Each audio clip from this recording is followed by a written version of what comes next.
ఒక నేర చరిత్ర ఉన్న వ్యక్తి తనే ముఖ్యమంత్రి అయి తనే హోంమంత్రి అయి ఆ పీఠం మీద కూర్చుంటే ప్రజల కనీస హక్కులు ఏ విధంగా కాలరాయబడుతున్నాయి.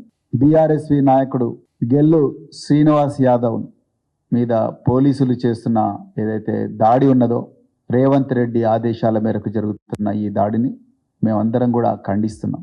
నిన్న మరి మహా టీవీ అనే ఒక ఛానల్, ఒక తెలంగాణకు వ్యతిరేకంగా ఛానల్ నడిపిస్తూ మరి ఆ ఛానల్లో తెలంగాణ వ్యతిరేక వార్తలు ప్రసారం చేస్తూ నిన్న ఎంతో నిర్లజ్జగా, ఎంతో ఘోరంగా సభ్య సమాజం సిగ్గుతో తల వంచుకునేలా ఈ మహా న్యూస్ ఛానల్ ఇలాంటి థంబ్నెయిల్స్ చదవడానికి కూడా ఇబ్బందికరంగా ఉన్నది. నా దగ్గరికి రాకపోతే ఆడియో లీక్ చేస్తా అని చెప్పి బీఆర్ఎస్ పార్టీ వర్కింగ్ ప్రెసిడెంట్ ఎంతో గొప్పగా కేసీఆర్ గారితో సహా, హరీష్ రావు గారితో సహా లక్షలాది మంది ఉద్యమకారులను ముందరికి నడిపించిన నాయకులు, 10 సంవత్సరాలు తెలంగాణ రాష్ట్రాన్ని ప్రపంచ పటంలో పెట్టిన నాయకుడు, దార్శనికుడు, ఇప్పుడు అధికారంలో లేకపోయినా కూడా తెలంగాణ గురించే డల్లాస్ కానీ, లండన్ కానీ, చెన్నై కానీ ఏ వేదిక దొరికితే ఆ వేదికలో రాజకీయాలకు అతీతంగా మాట్లాడుతున్న నాయకుడు బీఆర్ఎస్ వర్కింగ్ ప్రెసిడెంట్ కేటీఆర్ గారి మీద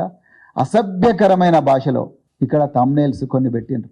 నిజానికి న్యాయబద్ధంగా మాట్లాడితే తెలంగాణలో సైబర్ సెక్యూరిటీ బ్యూరో అని ఉన్నది. నేను ఈ సైబర్ సెక్యూరిటీ బ్యూరో అధికారులను అడుగుతా ఉన్నా, మీకు సైబర్ పెట్రోలింగ్ అని ఒక టీంలు ఉన్నాయి.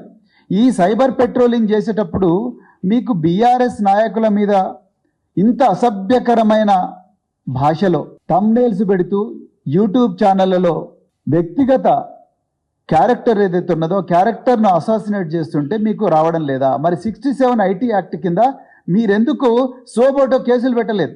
మీరు గెల్లు శ్రీనివాస్ను తెలంగాణ భవన్కి వచ్చి రాత్రి 2 గంటలకు తీసుకొని పోయి ఇప్పటి వరకు కూడా ఆయన మీద ఏ ఎఫ్ఐఆర్ బుక్ చేసిండ్రు అనేది ఇప్పటికి కూడా మీరు చెప్పడం లేదు. కానీ మరి కేటీఆర్ గారి మీద, కేసీఆర్ గారి కుటుంబం మీద ఎంతో ఘోరంగా థంబ్నెయిల్స్ పెట్టి అసత్య ప్రచారాలు చేస్తుంటే వాళ్ళ మీద మీరు సోమోటో కేసు ఎందుకు పెట్టడం లేదు?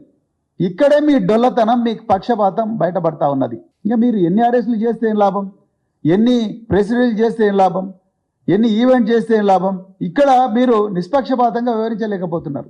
సో పోలీసుల మొండి వైఖరిని, పోలీసుల పక్షపాత వైఖరిని, రేవంత్ రెడ్డి అక్రమ ఆదేశాలను పోలీసులు కళ్ళు మూసుకొని పాటిస్తున్న వైఖరిని పూర్తిగా బీఆర్ఎస్ పార్టీ ఖండిస్తూ ఉన్నది.